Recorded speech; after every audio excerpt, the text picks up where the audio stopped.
नमस्कार, सुप्रभात। बहुत बहुत सादर अभिनंदन और स्वागत है आप सभी दर्शकों का हमारे खास कार्यक्रम अलबेलो राजस्थान में। अलबेलो राजस्थान एक ऐसा मंच है जहां हम राजस्थान के रीति रिवाज, यहाँ के रंग, यहाँ की परंपरा और यहाँ की संस्कृति को आप सभी के सामने रूबरू करवाते हैं। और यहाँ हम चुन के लाते हैं राजस्थान के गाँव की गलियों से और शहरों के शोर से कुछ ऐसे किस्से, कुछ ऐसी बातें और कुछ ऐसे मेहमान जिनके बारे में जानना बेहद ज़रूरी हो जाता है। तो चलिए आज के इस कार्यक्रम की हम शुरुआत करते हैं और इस खास सफर को और भी खास बनाते हैं। मेरे साथ यानी मैं हूं अर्पिता माथुर आपके साथ और मेरे साथ है मेरे सहयोगी मैं प्रणय भारद्वाज। मेरी ओर से भी आप सबका बहुत बहुत अभिनंदन और स्वागत अलबेलो राजस्थान में।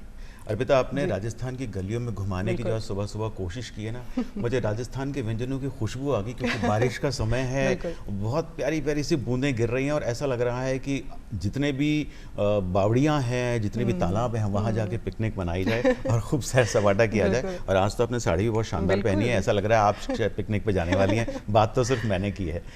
एक जो बात आपने इतनी तरीके से कही कि राजस्थान की जो संस्कृति है बड़ी रंग बिरंगी संस्कृति है, बहुत अच्छा यहाँ का वातावरण है।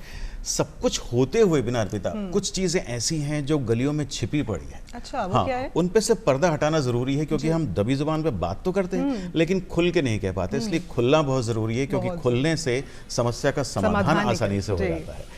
बात दरअसल ये है कि कई बार हम कहते हैं कि हमारा भारत देश है वो दुनिया में युवा देश कहलाता है। बहुत सारे युवा हमारे भारत में हैं, इनकी संख्या इतनी है कि हम एक उम्मीद लगाए बैठे हैं कि आने वाला 2047 एक विकसित भारत का रूप लेकर आएगा और इसमें जो हमारा देश का युवा है ये बहुत बड़ी भूमिका निभाएगा। लेकिन यही युवा में से कुछ प्रतिशत युवा ऐसे हैं जो एक ऐसे अंधकार की ओर जा रहे हैं जहाँ उन्हें नहीं जाना चाहिए। और ये जो बात है वो नशे की बात है। कहीं ना कहीं एक लत उनमें ऐसी आ गई है। किस कारण से आई है, क्यों आई है, क्यों वो इतना आकर्षक लगता है, इस बारे में हम आज बात करेंगे। क्योंकि 1987 का समय था जब संयुक्त राष्ट्र ने अंतर्राष्ट्रीय नशा उन्मूलन दिवस आज के दिन 26 जून को घोषित किया था। और इसलिए घोषित किया था ताकि इस पर सभी का ध्यान जाए क्योंकि समस्या भारत की नहीं है, वैश्विक समस्या है, लेकिन भारत पर इसका प्रभाव जो है वो बहुत व्यापक है। इसलिए आज के दिन भारत में, राजस्थान में यहाँ की गलियों में रैलियों का आयोजन होता है, कई जागरूकता कार्यक्रमों का आयोजन होता है और ध्यान दिलाया जाता है सभी लोगों का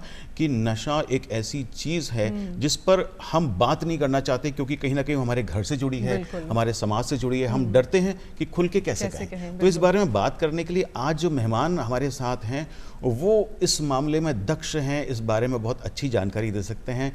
दो मेहमान हैं। पहले मेहमान से मैं मिलवाता हूं, वो हैं पूर्व आचार्य और पूर्व विभागाध्यक्ष मनोचिकित्सा विभाग SMS medical college doctor Sanjay Jain साहब। बिल्कुल प्रणय जी, सिर्फ एक ही मेहमान नहीं है, हमारे साथ दूसरी एक महिला शक्ति भी है, तो उनके भी परिचय करवा देते हैं। हमारे साथ है डॉक्टर गुंजन सोलंकी, मनोचिकित्सा विभाग से ही प्रोफेसर हैं एसएमएस मेडिकल कॉलेज जयपुर से। बहुत बहुत स्वागत और अभिनंदन आप दोनों का हमारे दूरदर्शन स्टूडियो में। क्योंकि मैम महिला शक्ति से हम शुरुआत कर रहे हैं और आज का विषय हमने ऐसा चुना है तो उस पर बात करना बेहद ज़रूरी हो जाता है। देश दुनिया में ये नशे की जो प्रवृत्ति ये व्यापक तरीके से फैल रही है, खास करके युवाओं में और स्कूली छात्र छात्राओं तक भी ये बहुत तरीके से बढ़ रहा है। तो ऐसे में बात करना ज़रूरी है। सबसे पहले आपसे शुरुआत करते हैं क्योंकि आज हम अंतर्राष्ट्रीय नशा उन्मूलन दिवस मना रहे हैं। क्या महत्व है और क्या स्थिति अब इसके नज़रिए से आप देखती हैं, क्या विचार रखती हैं इस बारे में आप?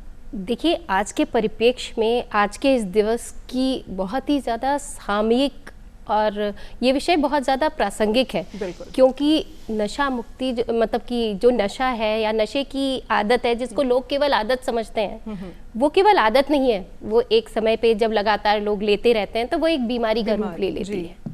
और नशा केवल शरीर को ही नहीं, मन को भी बहुत ज़्यादा प्रभावित करता है। अगर हम देखें कि हम क्यों आज इस दिवस के बारे में बात कर रहे हैं, तो अगर मैं आपको एक रीसेंट डेटा बताऊं national centre for drug abuse prevention का, तो हमारे देश में 14.6% जो लोग हैं, अगर 10 से 75 साल की उम्र के बीच में बात करें तो वो अल्कोहल यूज़ करते हैं किसी न किसी तरह से।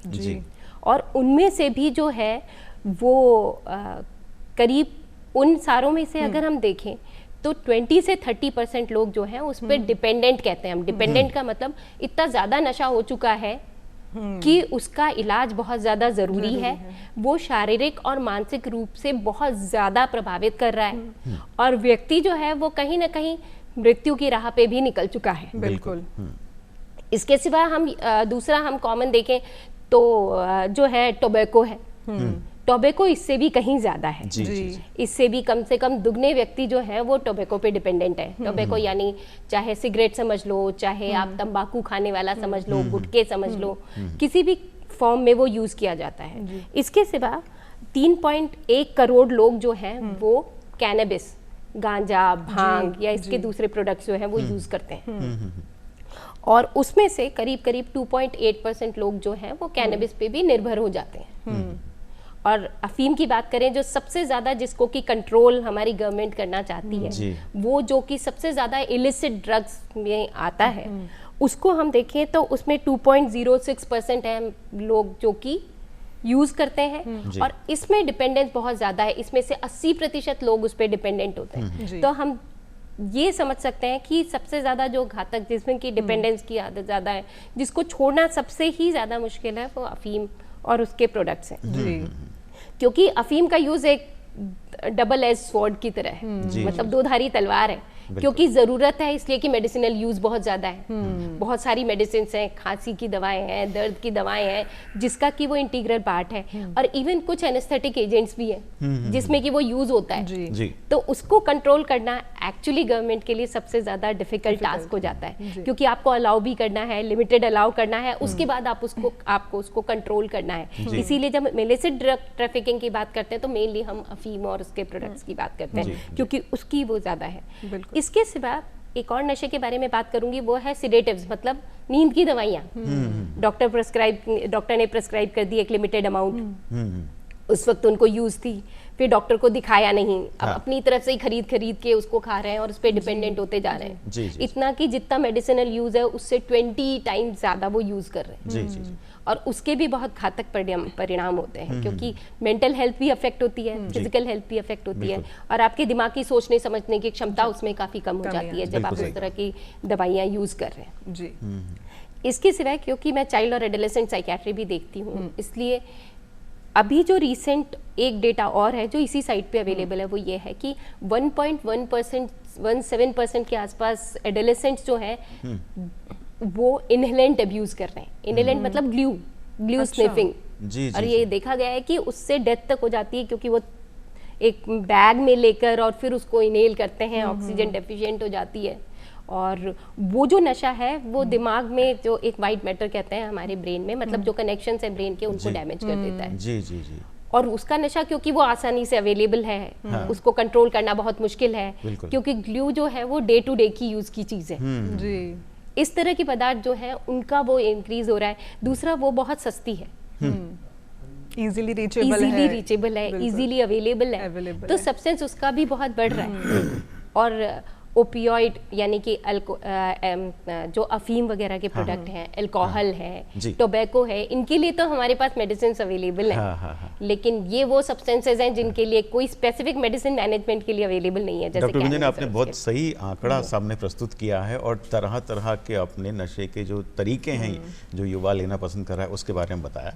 डॉक्टर संजय, आपसे जानना चाहेंगे कि जितना भी खुलासा डॉक्टर गुंजन ने किया है, आपका जो एक समय रहा है, एक लंबा समय जिसमें आपने इसका बहुत गहरा अध्ययन किया है और समझाने का प्रयास भी किया है, हम देखें हमारी ज़िंदगी का सबसे गोल्डन पीरियड है तो वो युवा जो समय है, हमारा जो जवानी का समय है, वो है जिसमें हम काफ़ी कुछ पा सकते हैं, अपने खुद को, परिवार को, समाज को और देश को किसी एक ऊंचे मुकाम पर ले जा सकते हैं। लेकिन आज का युवा, कुछ प्रतिशत युवा ऐसा है जो इस अंधकार की ओर चला जाता है। आपसे जानना चाहेंगे, नशे का ये कारण क्या है? देखिए अपर्णा जी, जैसा स्टार्टिंग में कहा कि राजस्थान के खुद कल्चर्स रहे हैं, हम लोगों के यहाँ कल्चर्स रहे हैं, तो हमारे यहाँ जोधपुर बेल्ट में किसी ज़माने में अफीम परोसी जाती थी। हमारे यहाँ मुंडन में, शादी में, ब्याह में ये अफीम दी जाती थी। जयपुर में और आसपास के क्षेत्र में भांग ऑफिशियली डिक्लेयर्ड नॉर्मल एक्सेप्टेड चीज़ थी। जी। ये थोड़ी विडम्बना भी है, थोड़ा विचित्र भी है। हमें भारत के इतिहास में अगर हम जाएं तो हमारे घरों में सिगरेट पीना बैन था, मना था, पर गुटखे आपस में फैमिली मेंबर्स बांट के खा सकते हैं। हमारे फैमिलीज में भांग पीना बैन, दारू पीना बैन था, पर भांग एक साथ मिलके होली पे या त्योहार पे खा सकते थे। ये सब पैटर्न्स धीरे धीरे चेंज हो गए। जी। ये जो कि एक सोशल गैदरिंग में या फिर एक नॉर्म्स में या फिर किसी एक पर्टिकुलर रीज़न के लिए चालू किए गए थे, इन्होंने नशे का फॉर्म ले लिया। टू द एक्सटेंट अगर अपन 20 साल 30 साल पहले जाएं, जब हम लोग स्टूडेंट्स थे, तो हफीम और भांग के ऑफिशियल ठेके होते थे, और गवर्नमेंट आज की तारीख में वो सब ठेके बंद कराने के लिए बहुत तत्पर है। यहाँ तक कि पंजाब में तो ये सब अब्रप्टली बंद कर दिए गए थे, जिसकी वजह से बहुत बड़ा डिबैकल हो गया था और बहुत तकलीफें आई थी। तो कहीं ना कहीं युवा, या हम केवल युवा ही नहीं, जो भी नशे की लत लगने वाला पर्सनालिटी होती है जी, वो इस नशे की तरफ आकर्षित होता है, क्योंकि इसका सबसे बड़ा मुद्दा, सबसे बड़ा जो मैं ऑफेंस मानता हूँ वो है इजी अवेलेबिलिटी। जो चीज़ जितनी इजीली अवेलेबल होती है वो उतनी अब्यूज होने के आसार रहते हैं। मैं आपको छोटा सा एग्जांपल बताता हूँ। आप लोग सबको बीकानेर की भुजिया बहुत अच्छी लगती है। जी बिल्कुल बिल्कुल। और आप लोग जैसे ही उसकी थैली खोलते हैं उसकी इजी अवेलेबिलिटी होती है, और जब तक वो चट नहीं होती है आप लोग उसे ख़त्म कर ही जाते हो। बिल्कुल सही कहा आपने।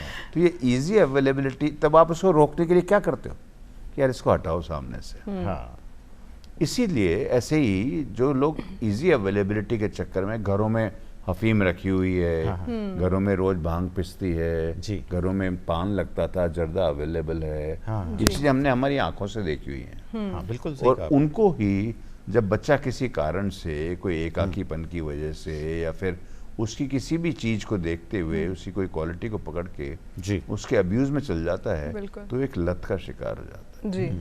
ये तो हुई हमारे हिस्ट्री की बात। रही बात ये कि आजकल के बच्चे ये सब क्यों कर रहे हैं। अब ये क्यों कर रहे हैं का तो बहुत सारे कारण हैं। सबसे पहला कारण जो मैंने बताया इजी अवेलेबिलिटी है। सेकंड पीयर प्रेशर है कि दुनिया कर रही है, मैं पीछे कैसे रह सकता हूँ। बिल्कुल। हाँ। तीसरा, एक 16 से 18 साल की एक उम्र ऐसी होती है जब हर बच्चा बड़े होने की कोशिश करता है जी। उसके दिमाग में फिल्मों को देख के, या फिर थिएटर्स को देख के, या रील्स को देख के, या अपने नए नए जो सीरियल जा रहे हैं उनको देख के लगता है कि जो लोग सिगरेट पीते हैं वो बड़े दिखते हैं, जो लोग नशा करते हैं वो मतलब हमारे यहाँ नशे को बड़े रोमांटिक तरीके से प्रोड्यूस किया सिंबल की तरह क्रिएट कर दिया गया है। तो वो उसको एक लत की जैसे, मतलब उसको एक फैशन की जैसे चालू करते हैं जी, और वो धीरे धीरे उसकी क्वांटिटी बढ़ती जाती है। हम लोग जो चेंजिंग पैटर्न देख रहे हैं वो ये हो गया है कि पहले लोग बाग महीने 2 महीने में कभी कभार ओकेजनली दोस्तों के साथ नशा करते थे, धीरे धीरे वो पार्टीज़ में आ गया, धीरे धीरे वो सारी पार्टीज़ में आ गया। अब हालत ये हो गया दिल्ली जैसी जगह पे कि लोग बाग ये पूछते हैं क्या आपकी पार्टी में दारू है, शराब है जी, अगर नहीं है तो वो घर से पी के जाता है। कारण क्या, वो डिपेंडेंट हो गया। कारण क्या, उसको मदद की आवश्यकता है।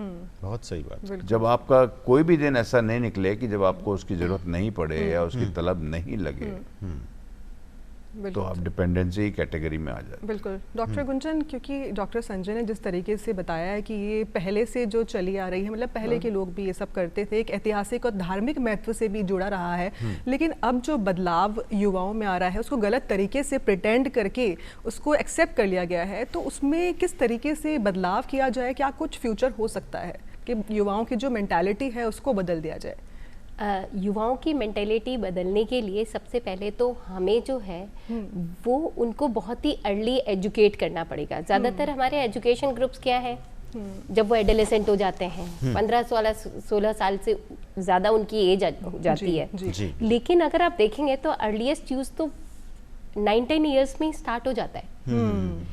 तो वो जो चाइल्डहुड से हम एजुकेशन देंगे वो ज़्यादा इफेक्टिव होगी, क्योंकि वो एजुकेशन कहीं ना कहीं माइंड में हमारे इम्बाइब होती है। बिल्कुल। बड़े होने के बाद, यूज़ कर लेने के बाद जो है वो कोई भी ज्ञान की बात किसी के भी मन में प्रवेश नहीं कर रही होती। बिल्कुल सही बोल रहे हैं। दिमाग में चली भी जाती है तो जब तक वो मन को प्रभावित नहीं करेगी तब तक उसका कोई असर नहीं होने वाला।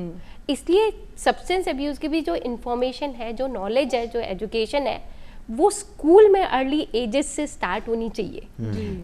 किसी भी सब्सटेंस की नॉलेज से एक्सपोजर उस सब्सटेंस को बढ़ाता नहीं है जी, कम करने में हेल्प करता है। क्योंकि जब आपने एक बार किसी चीज के पॉजिटिव इफेक्ट्स एक्सपीरियंस कर लिए तो उसके लिए जो नेगेटिव बात बताई जाए जी, वो आपको वो नहीं होगी, नहीं समझ आएगी। फिर वो इस तरह से समझी जाती है कि ये तो क्या है कि कभी कभी होने वाली चीज है। इतने सारे के सारे लोग इतने सारे पीते हैं, सबको ऐसा थोड़ा ही हो रहा है जी जी जी, है कि नहीं है। फॉर एग्जाम्पल हमने हाइजीन बचपन से बताई, जो बहुत हाइजीनिक नहीं रह रहा वो भी ही इज ऑल्सो, ही और she is not also dying, वो भी जो है वो बहुत सीरियस बीमार नहीं हो रहा है, लेकिन फिर भी हाइजीन उसकी रूटीन का आदत क्यों बनी? क्योंकि वो चाइल्डहुड से थी। जी बिल्कुल बिल्कुल। तो इसलिए वो एजुकेशन जो तब से दी जाती है वो इफेक्टिव है, वहां से देना शुरू करेंगे तभी प्रिवेंट हो पाएगा।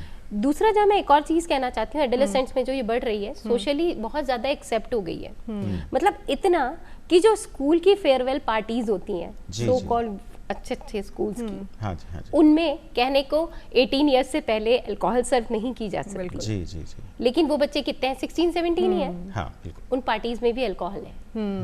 और कहीं ना कहीं अल्कोहल जो है वो मैननेस के साथ, स्ट्रेंथ के साथ देखी जाती है। आप इतनी कर सकते हो, ले सकते हो, आपकी इतनी क्षमता है, मतलब आप कितने ज्यादा स्ट्रांग हो कि आप इतना लेकर भी वो कर रहे हो। जी जी जी जी। दूसरा है कि जो स्ट्रेसेस बढ़ रहे हैं ना चाइल्डहुड में, उन स्ट्रेसेस को कहीं ना कहीं क्या होता है कि इसमें रोल कहीं पेरेंटिंग का भी है जी। मतलब जैसे अगर कोई स्ट्रेस हुआ तो अरे स्ट्रेस हो गया तो क्या हो गया, हमें भी होता था। लेकिन हमारे टाइम का स्ट्रेस और आज का स्ट्रेस बिल्कुल डिफरेंट है। बिल्कुल। क्योंकि कल्चरल स्ट्रेस भी है, एकेडमिक स्ट्रेस भी ज्यादा है जी। और एडेप्टेशन का अपने एनवायरनमेंट में स्ट्रेस ज्यादा है। बिल्कुल है। उसको मैनेज किससे करें? तो जब पेरेंट्स कहते हैं नहीं स्ट्रेस कोई बात नहीं है, ये टेंशन हो गई, अगर फ्रेंड्स के बीच में टेंशन हो गई तो क्या बात है, दोस्त तो बदलते रहते हैं, हमारे भी बचपन में कोई और थे, अभी कोई और है। बिल्कुल। लेकिन उस टाइम पे पीयर प्रेशर बहुत ज्यादा होता है, पीयर के साथ आइडेंटिफिकेशन की नेसेसिटी बहुत ज्यादा होती है। तो उस स्ट्रेस को और उस एडेप्टेशन को पाने के लिए अगर उनको सही डायरेक्शन नहीं मिलेगी, जिस टाइम में उन्हें काउंसलिंग की जरूरत है, अगर उसकी जगह उन सब चीजों को डिनाई कर दिया जाएगा, मना कर दिया जाएगा कि ये तो कोई खास बात नहीं है, तो फिर स्ट्रेस मैनेज करने का तरीका क्या ढूंढेंगे? बिल्कुल वो गलत डायरेक्शन में उनको कहीं ना कहीं नशे की चीजों में मिल जाता है कि ये इतना टेंशन हो रहा है, टेंशन ठीक है, अरे यार तुझे टेंशन हो रहा है ना, टेंशन ठीक कर ले, देख 2 सिगरेट पी ले, टेंशन सारा चला जाएगा। ये आपने बात बिल्कुल सही की है डॉक्टर गुंजन। आपने बात कही कि आज का जो माहौल है वो स्कूल की फेयरवेल पार्टी में अल्कोहल परोसने जैसा माहौल हो गया है। इस माहौल पे वास्तव में बात करनी बहुत ज़रूरी है, हम आगे बात करेंगे। लेकिन जैसे डॉक्टर संजय जी ने अभी सुबह सुबह एकदम मुंह में पानी लाने वाली बात की कि बीकानेरी भुजिया की जब थैली खुलती है तो जब तक वो ख़त्म नहीं हो जाए तब तक वो एक लत लगी रहती है। तो डॉक्टर संजय, ये जो चीज़ है कि अल्कोहल हो गया है, या जैसे डॉक्टर गुंजन ने बताया कई तरह के पदार्थ हैं जो नशे की ओर ले जाते हैं, आपने कहा कि ये जो बीकानेरी भुजिया है इसकी लत ख़त्म हो जाए इसके लिए सामने से हटा दीजिए, इसको बंद कर दीजिए इसको। क्या हम नशे के सभी पदार्थ जितने भी तरह के हैं क्या उनको ख़त्म कर सकते हैं, उनको बंद कर सकते हैं? ये प्रैक्टिकली पॉसिबल नहीं है। दुनिया में आप हर चीज़ को हटा दो जिससे कि सारी तकलीफ़ें ख़त्म हो जाएं, वो प्रैक्टिकली पॉसिबल नहीं है। तो इसको हमें बैलेंस तरीके से करना पड़ता है जी। बिकॉज आप खुद भी जानते, अपन सब जानते हैं कि अल्कोहलिज्म हो, चाहे अल्कोहल हो, चाहे कोई भी नशे का पदार्थ हो जो कि लीगली काम हो रहा है, इलीगल बात नहीं कर रहा हूँ जी, उसके अंदर बहुत सारे लोगों की ज़िंदगी इन्वॉल्व होती है। ओपीएम उगाने से लेके ओपीएम बेचने तक, शराब की फैक्ट्रीज में, और उसमें बहुत एक्साइज का भी वो होता है, गवर्नमेंट की बहुत इनकम होती है, और ये इंटरनेशनल स्टैंडर्ड्स के हिसाब से भी ज़रूरी है। तो मैं ये कोट नहीं करना चाहता, बट ये ऑफिशियली अनऑफिशियली ज़रा सुनने को मिलता है कि गुजरात में दारू बैन है या नशा बैन है, पर ये लोगों का फिर भी मानना है कि गुजरात में अगर आप चाहो तो दारू अवेलेबल हो जाती है जी। तो मेरा ही मानना है कि आप केवल किसी बच्चे के डंडे बजाते रहो तो वो झूठ ज़्यादा बोलेगा। तो यदि आप किसी पे इतनी पाबंदी लगा दो कि उसको वो गलत काम करना पड़े, वो भी गलत है जी। इसका एक बैलेंस होना बहुत ज़रूरी है, और उस बैलेंस के बिना इससे आप छुटकारा नहीं पा सकते जी। डॉक्टर गुंजन, क्योंकि अगर हम बात करें देश दुनिया में पूरी तरीके से जो नशा है, नशे की प्रवृत्ति फैल रही है, पैर पसार रही है, युवाओं को पूरी तरीके से उनके फ्यूचर को, उनके प्रेजेंट को शारीरिक और मानसिक तौर पर लील रही है। राजस्थान की अगर हम बात करते हैं, राजस्थान में युवा नशे की तरफ बहुत ज़्यादा बढ़ रहा है, तो ऐसे में क्या कुछ सुविधाएँ सरकार की तरफ से यहाँ की जानी चाहिए या की जा रही है? क्या कुछ अभियान चलाए जा रहे हैं? इसके लिए जो मुख्य अभियान है वही ministry of social justice and empowerment है। उसके अंदर national action plan for drug demand reduction है। अच्छा। और इसी के अंतर्गत एक प्लान चलाया जा रहा है जिसको कहते हैं NMBA, नशा मुक्त भारत अभियान। ये जो नशा मुक्त भारत अभियान है, इसका जो मेन ध्येय है वो यही है कि जो बच्चों में जहाँ से शुरू होता है, एडोलेसेंट में या एडल्ट्स में जो नशे की प्रवृत्ति बढ़ रही है, उसको किस तरह से कम किया जा सके। वैसे तो नशा मुक्त भारत अभियान है, लेकिन नशा मुक्त होना बहुत ही ज़्यादा आइडियल सिचुएशन हो जाएगी, लेकिन वो पूरी तरह से कार्यरत है इसमें कि इसको कैसे कम किया जा सके। उसमें उसने डिफरेंट NGOs को भी इन्वॉल्व किया है। मतलब ये गवर्नमेंट और नॉन गवर्नमेंट का कोलैबोरेटिव प्रोजेक्ट की तरह हम इसको समझ सकते हैं।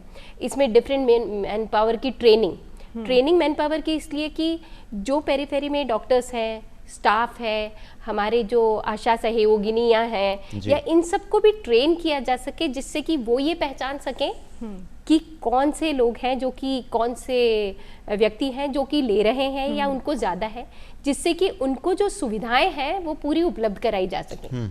जिससे कि अगर मान लो उसको दवाइयों की ज़रूरत है नशा छोड़ने के लिए, तो वो उपलब्ध कराई जा सके सरकार की तरफ से। बिल्कुल। जैसे कि हमारे यहाँ मेथाडोन मेंटेनेंस प्रोग्राम कुछ जगह चल रहा है, वो एक मेडिसिन है जो कि ओपियोइड के डिपेंडेंस में यूज़ होती है।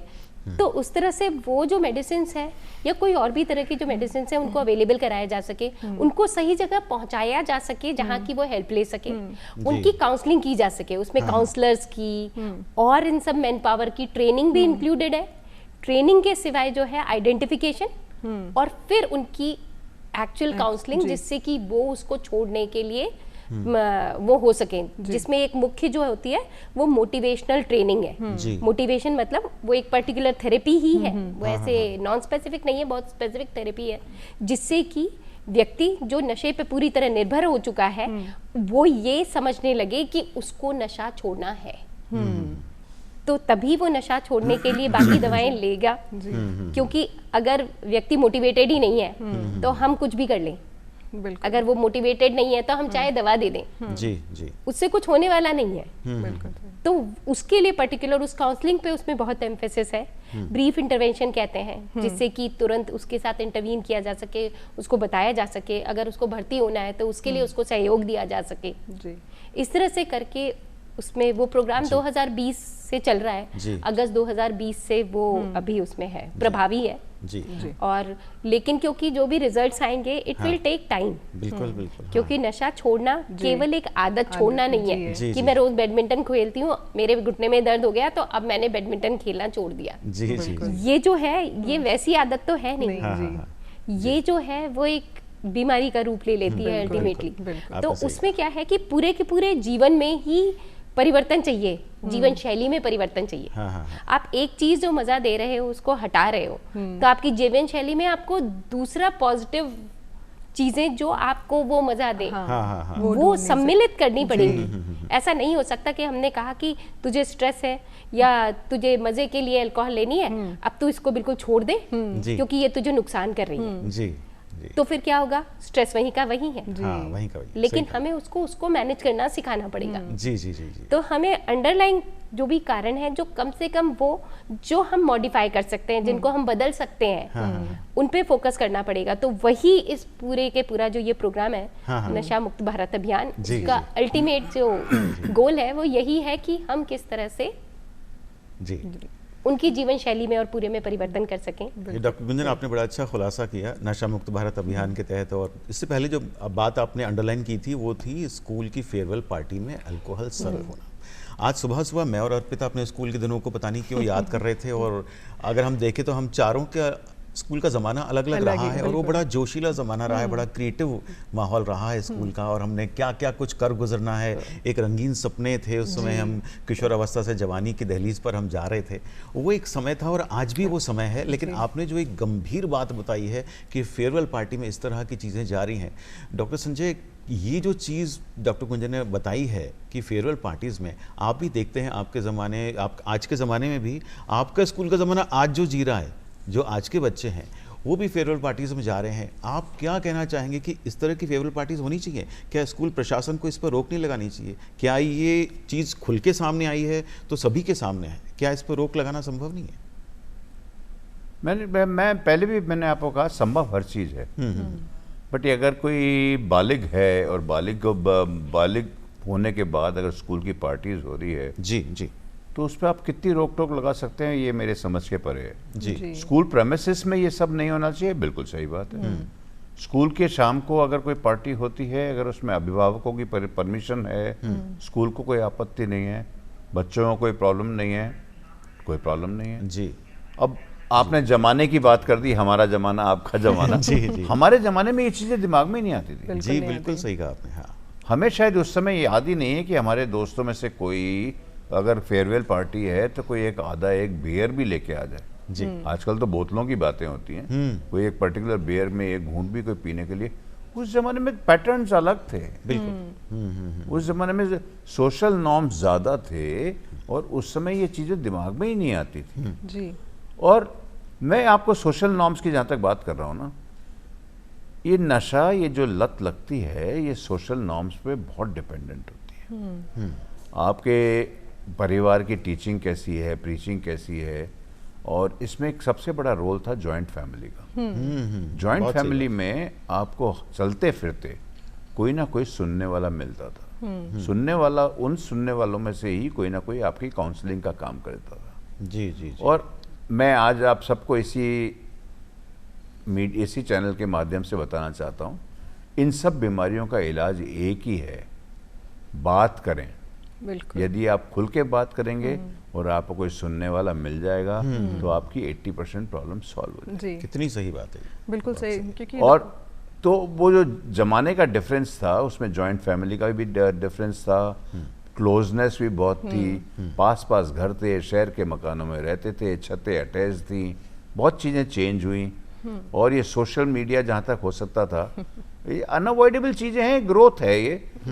इसके चेंज होने से एकाकीपन बढ़ गया, प्रॉब्लम्स बढ़ गई, चीज़ें चेंज हो गई, लोगों को एक्सपोजर चेंज हो गया। उस ज़माने में हम सबको ये अवेलेबल ही नहीं था, हमें ये पता भी नहीं था कि ये कैसे मिलती है और कहाँ जाके लेनी पड़ती है। और इन्हीं गिनी जयपुर में शायद 4 दुकानें होती थी, जिसके आसपास से हम लोग तो कहीं भटकते भी नहीं थे, क्योंकि वो शायद मेरे ख्याल से उस समय में बहुत स्ट्रिक्ट रूल्स थे, वो 18 या 20 साल से पहले आपको देते भी नहीं थे। जी। और हम लोगों ने कभी कोशिश भी नहीं करी। अब वो चोरी छुप के कभी कहीं से कोई लाता हो और ट्राई करता हो, वो बात अलग होती थी। अब आजकल वो चौड़े दाड़े अवेलेबल है और वो सोशली एक्सेप्टेड है। बिल्कुल। डॉक्टर गुंजन, जैसे कि डॉक्टर संजय ने पुराने ज़माने की बात करी है, और पुराने ज़माने से चल के नए ज़माने की तरह अगर हम देखते हैं तो न्यूक्लियर फैमिली का बहुत बड़ा कल्चर हो गया है। पेरेंट्स को क्या कुछ गाइडलाइन फॉलो करनी चाहिए, क्योंकि अगर उनके बच्चे इस डायरेक्शन में जा रहे हैं, क्योंकि बच्चा सबसे पहले अपने घर से सीखता है, तो क्या कुछ गाइडलाइन पेरेंट्स के लिए होनी चाहिए? जो पेरेंट्स के लिए इसमें गाइडलाइंस हैं, उसमें देखिए, अगर मैं केवल जॉइंट फैमिली और न्यूक्लियर फैमिली का डिफरेंस करूं इसमें और उसके हिसाब से इसको अंडरस्टैंड करें, तो जॉइंट फैमिलीज बहुत सारी चीज़ों में बहुत प्रोटेक्टिव होती हैं। जी। जब पेरेंट्स दोनों बिजी हैं तो जॉइंट फैमिली में बाकी लोग सपोर्टिव होते हैं। बिल्कुल। मैं खुद भी क्योंकि जॉइंट फैमिली में रहती हूँ, इसलिए मैं उसके बेनिफिट्स बहुत अच्छी तरह से समझ सकती हूँ। बच्चे ज़्यादा सेफ हैं, बच्चे क्या कर रहे हैं क्या नहीं कर रहे उसको, और अगर मॉरल वैल्यूज इनकलकेट करने की बात करें तो ग्रैंड पेरेंट्स इतने अच्छे मॉरल वैल्यूज इनकलकेट कर सकते हैं। जी। जितने ज्यादा स्ट्रेस बस्टर्स होते हैं वो पेरेंट्स की वो अंडरस्टैंडिंग नहीं हो सकती, क्योंकि उनके पास वो एक्सपीरियंस है। बिल्कुल। और जॉइंट फैमिली की अंडरस्टैंडिंग यही है। और कई बार क्या होता है कि बच्चे जो होते हैं वो आपसे इतने क्लोज नहीं होते, लेकिन अपने किसी कजन से क्लोज हैं, तो वो अपना स्ट्रेस रिलीव कर सकते हैं। There is someone close to them जिससे कि दे कैन टॉक, वो बात कर सकते हैं उनसे, अपनी बातें बहुत अच्छी तरह से कह सकते हैं उनसे। तो कहीं ना कहीं वो एडवांटेज तो है ही। जी। अगर न्यूक्लियर फैमिलीज की बात करूं तो जॉइंट फैमिलीज से न्यूक्लियर फैमिलीज में ब्रेक होने के कई मल्टीपल रीजंस हैं, उनके बारे में डिस्कस नहीं करना चाहूंगी। जी।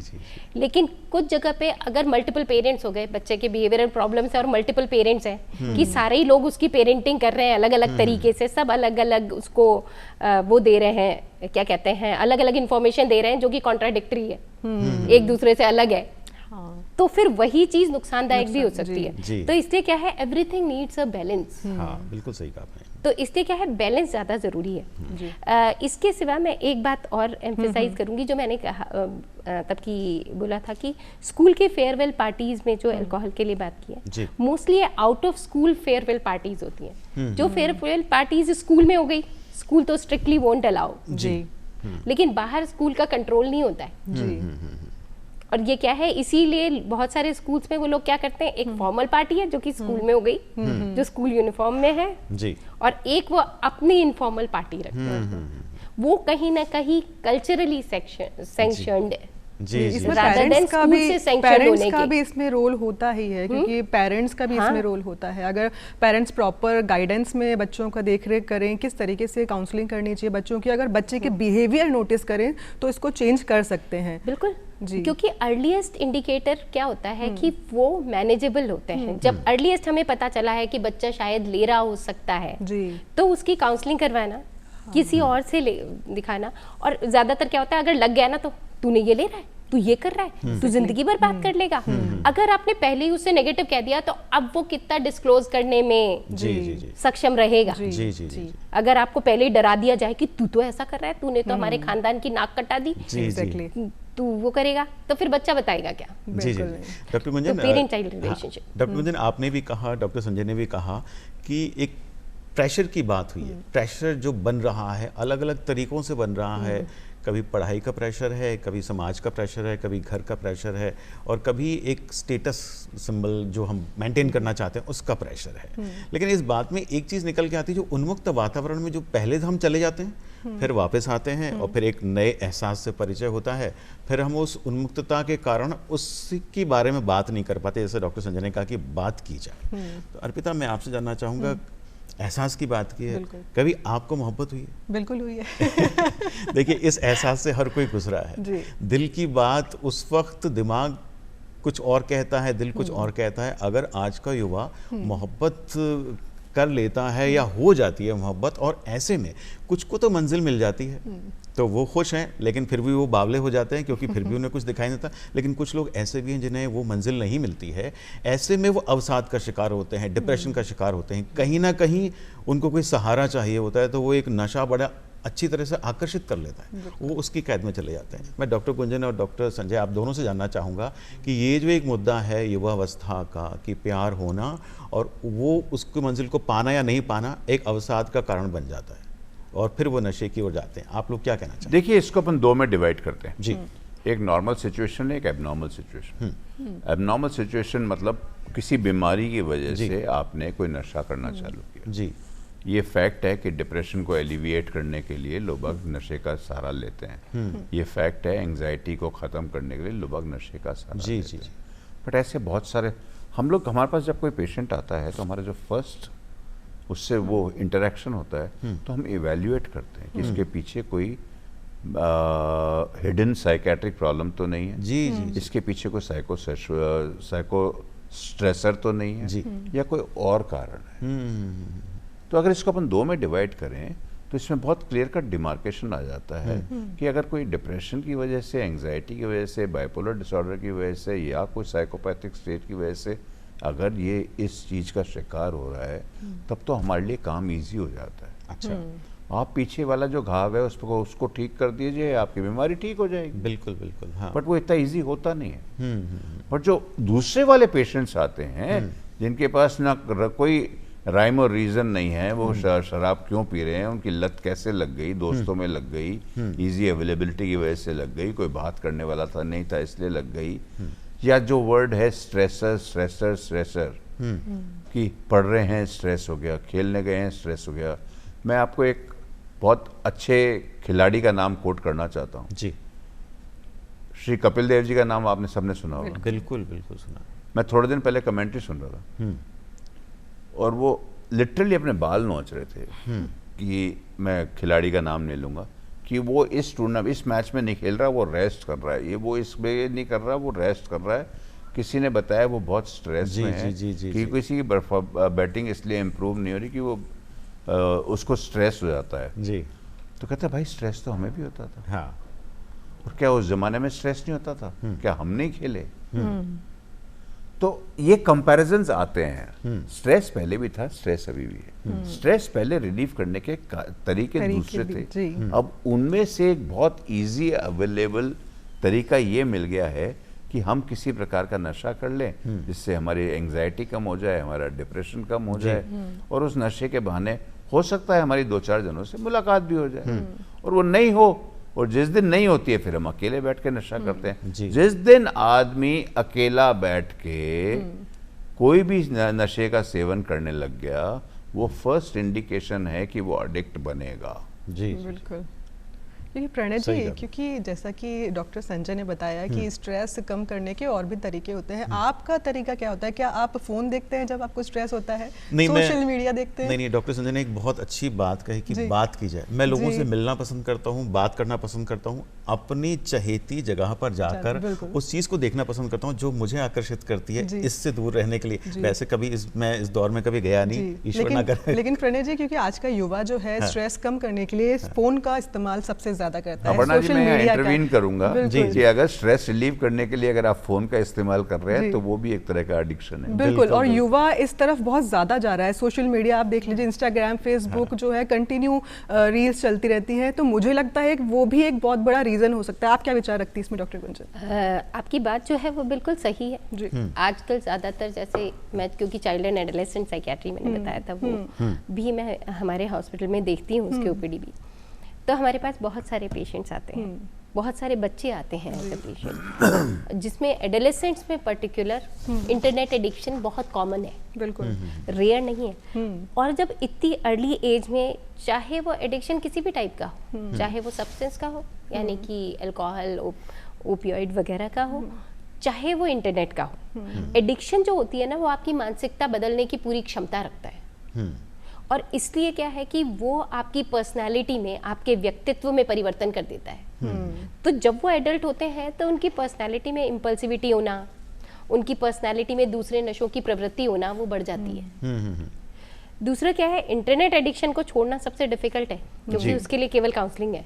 बिल्कुल सही, क्योंकि उसके लिए कोई मेडिसिन नहीं है। जी जी जी। दूसरा, उसके कारण मन पे बहुत प्रभाव पड़ता है जी। इंटरनेट बहुत ज्यादा एक्सेसिव, जब इंटरनेट एडिक्शन हो जाता है तो एग्रेसिव बिहेवियर, डिप्रेशन, एंजाइटी, ये सब बहुत ज्यादा बढ़ जाते हैं। जब हम डिप्रेशन और एंजाइटी देखते हैं तो हम अंडरलाइंग कॉज आइडेंटिफाई करने की कोशिश करते हैं, तो क्वाइट ऑफन कोई और कॉज भी होना तो कंट्रीब्यूट इंटरनेट एडिक्शन कर रहा होता है। जी डॉक्टर गुंजन, जैसे आपने बात कही अभी कि कहीं ना कहीं स्ट्रेस वो रहता है और उसको डॉक्टर की सहायता से बाहर निकाला जा सकता है, लेकिन डॉक्टर संजय, डॉक्टर गुंजन, आप लोगों ने एक मरीज का इलाज किया, अब वो डॉक्टर के दायरे से वो मरीज बाहर चला गया, आपने अपने प्रिस्क्रिप्शन दे दिया, एक सलाह दे दी, कुछ दवाइयों की आवश्यकता हुई तो वो भी दे दी, और अगर भर्ती कराने की आवश्यकता हुई तो वो भी आपने बता दिया।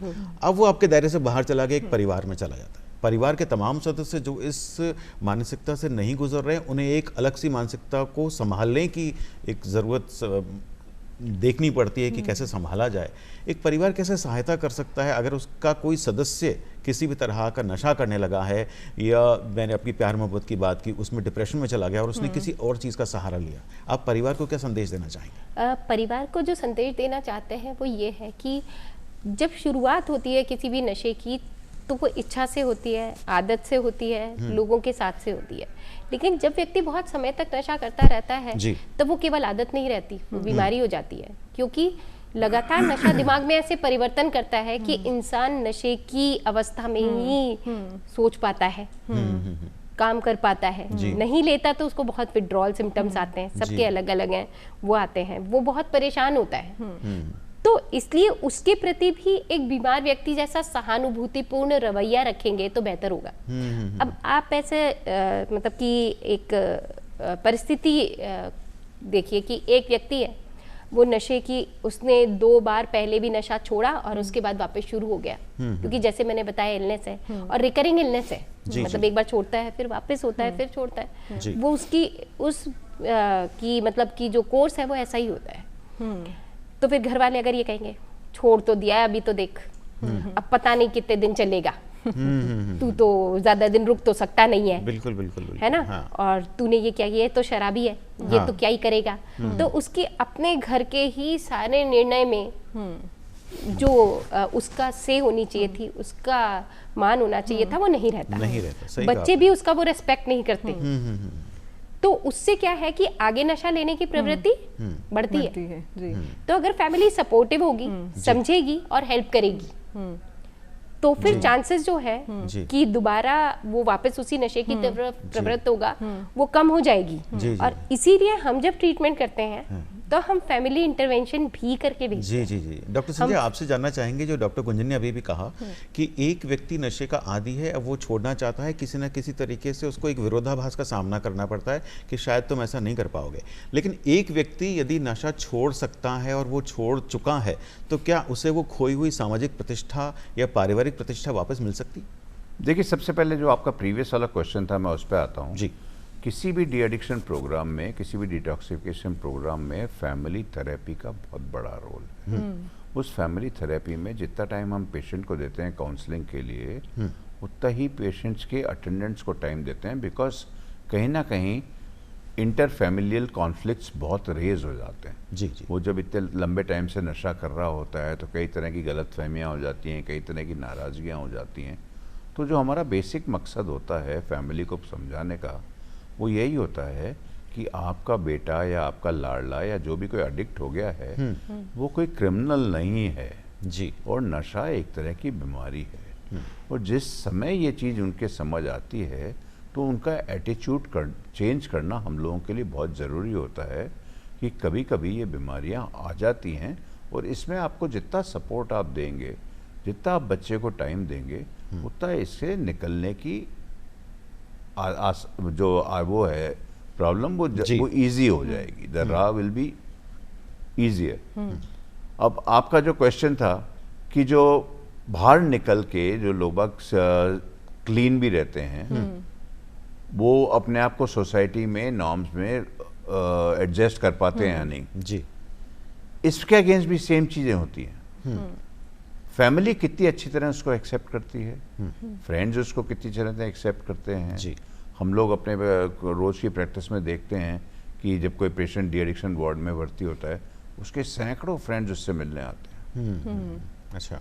उसमें ऐसे फ्रेंड्स भी आते हैं जो कि पीते हैं, और 90% फ्रेंड्स ऐसे आते हैं जो नहीं पीते हैं। जी जी जी। And they are bothered because उसका सर्कल अच्छा था, उसकी किसी खुद की पर्सनालिटी अच्छी थी, जी, जी, और वो किसी लत में लग गया तो उसको हेल्प करने को लोग तैयार रहते हैं। और अगर आपकी फ्रेंड सर्कल ठीक है, आपका फैमिली सोशल सपोर्ट ठीक है, तो आपको रिहेबिलिटेशन के लिए री इंटीग्रेशन में कोई दिक्कत नहीं आती। जी जी जी। डॉक्टर गुंजन, जिस तरीके से हम काफ़ी देर से बात कर रहे हैं, हम अर्बन कल्चर को ही लेके बात कर रहे हैं, अगर रूरल एरियाज़ की तरफ हम जाते हैं, क्योंकि गांव में जो है शहर के कंपैरेटिवली नशे की परिभाषा ही अलग होती है। वहाँ की राजस्थान में अगर हम खासकर बात करें, क्या स्थिति रहती है गाँव में नशे को लेकर, और किस तरीके से वहाँ पर सुविधाएँ उपलब्ध है ताकि वहाँ के लोग जो है नशा मुक्ति कर सकें?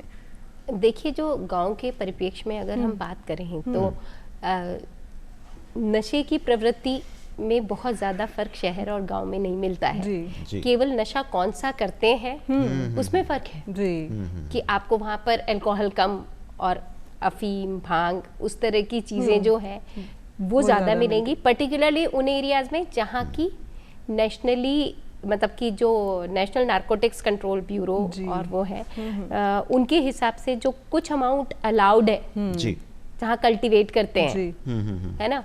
तो क्योंकि वैसे गवर्नमेंट उनको कंट्रोल करती है कि इससे ज़्यादा नहीं करें, लेकिन क्योंकि जहाँ लॉज है वहाँ लॉज को ब्रेक करने वाले लोग भी हैं। जी, बिल्कुल सही। तो इसलिए क्या है कि वहाँ पे वो फिर अगर वो इजीली वहीं कल्टीवेट हो रही है उस एरिया में, तो उसके लेने के चांसेस भी ज़्यादा होंगे। जी जी जी। बाकी क्योंकि ओपीएम बाकी सारे नशों से ज़्यादा कॉस्टली है, इसके सिवा एमडीएमए, एक्सटेसी और भी होते हैं, वो काफ़ी ज़्यादा कॉस्टली, वो केवल अर्बन नशे हैं। तो ये है। दूसरा क्या है कि गांव में ज़्यादा कुछ चीज़ें कल्चरली एक्सेप्टेबल है, जैसे कि भांग वगैरह। जी। तो इसलिए वहाँ पे फिर उन पे डिपेंडेंस ज़्यादा है। भांग और गांजा की ओल्ड एज पर्सन है वो पी रहा है, वो वहाँ पे ज़्यादा है, तो वो डिफरेंसेस है। लेकिन अगर इंसिडेंस में डिफरेंस देखेंगे तो अर्बन और रूरल पे जो स्टडीज है वो कोई स्टार्किंग डिफरेंस या बहुत ज़्यादा ही फर्क हो कि अर्बन और रूरल में है, ऐसा कोई भी नहीं बताता। तो वहाँ सुविधाएं हैं सरकार की तरफ से गाँव में? हाँ, वहाँ पे जो सुविधाएं हैं शहर में ज़्यादा है, डेफिनेटली है, लेकिन वहाँ पे आइडेंटिफिकेशन के लिए, जैसे मैंने बताया था कि नशा मुक्त भारत अभियान के तहत गाँव में भी काम हो रहा है कि वहाँ पे अर्ली आइडेंटिफिकेशन किया जा सके और फिर उनको मोटिवेट करके भेजा जा सके।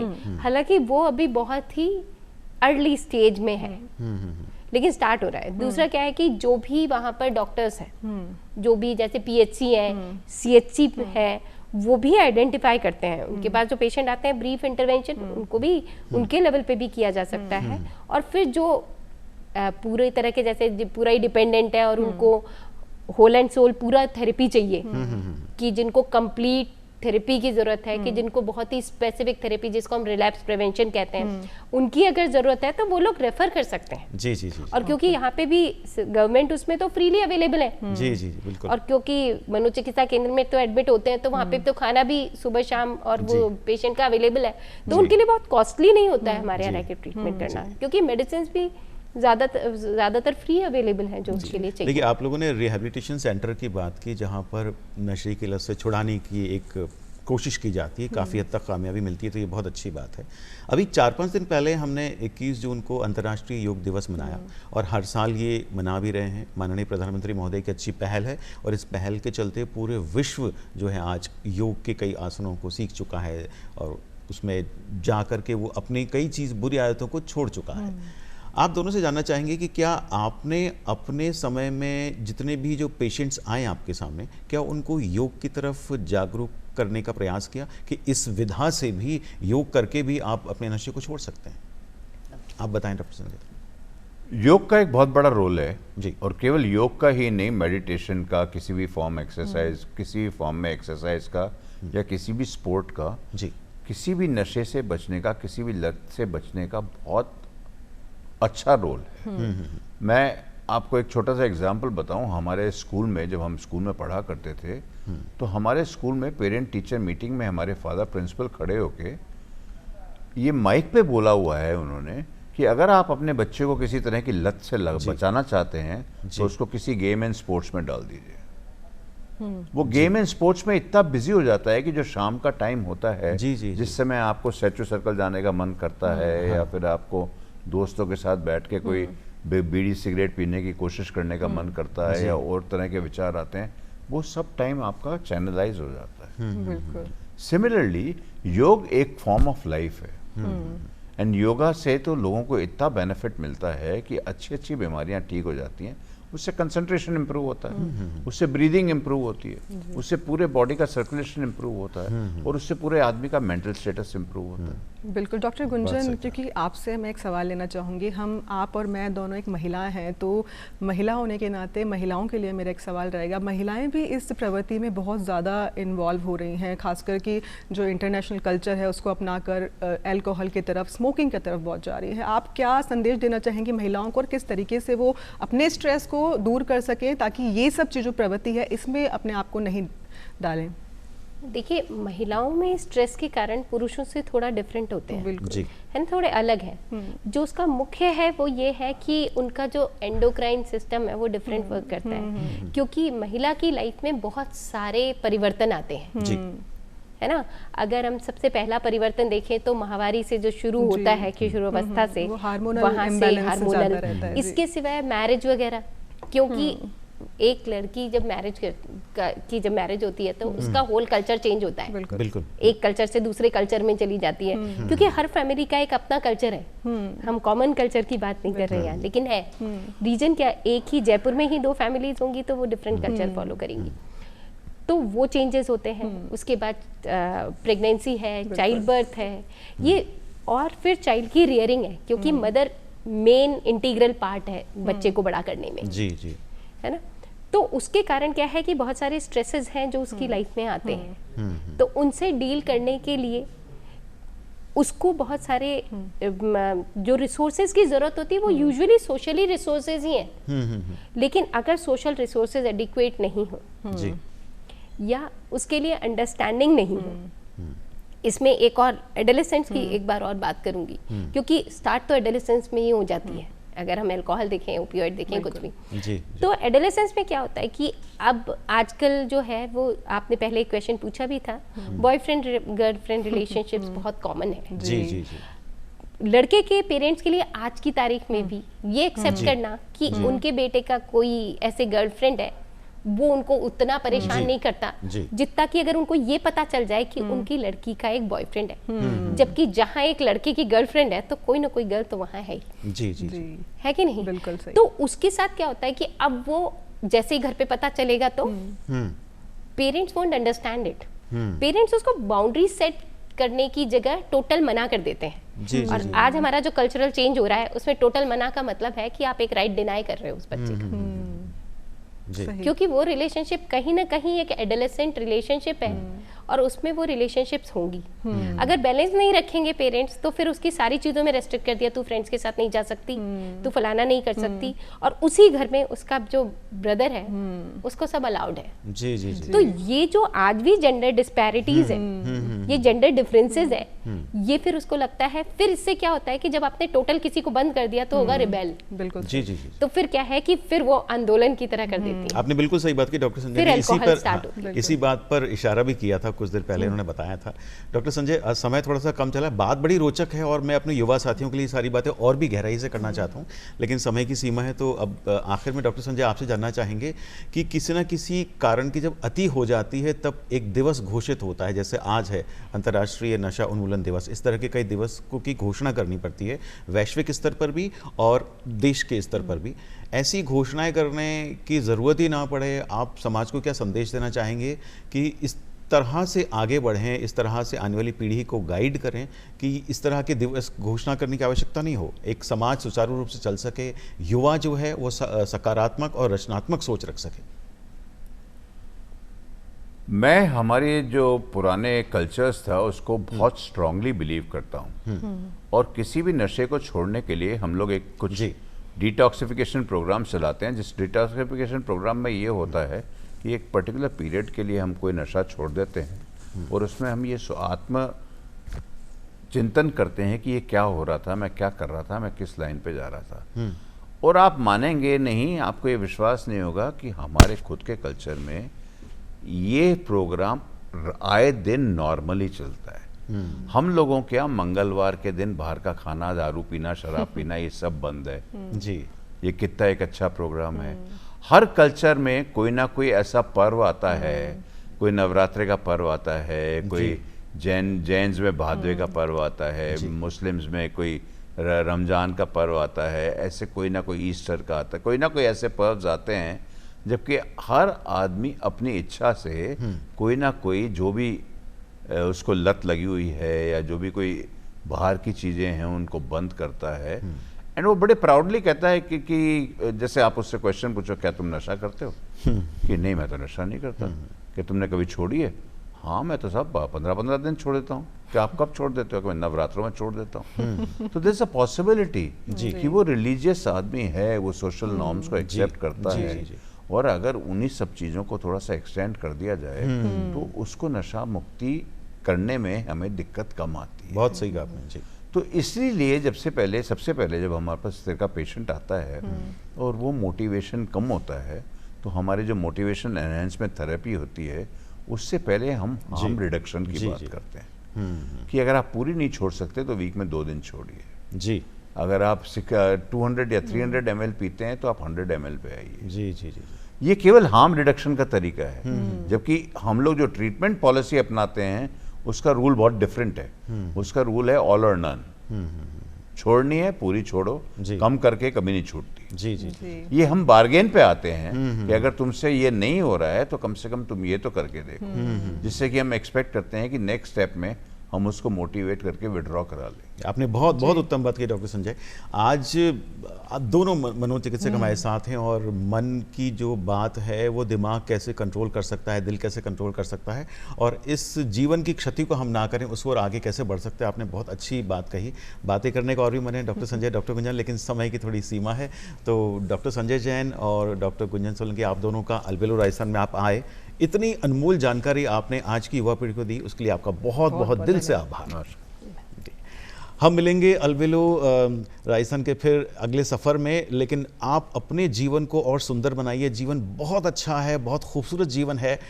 पिछले जीवन में हम क्या थे, अगला जीवन क्या होगा हमें नहीं पता, लेकिन जो आज हमारा जीवन है उसे अच्छा बनाना हमारे अपने हाथ में है। थोड़ा संयम रखिए, जीवन को जीने का आनंद लीजिए और आज्ञा दीजिए प्रणय भारद्वाज को और अर्पिता माथुर को। हम धन्यवाद।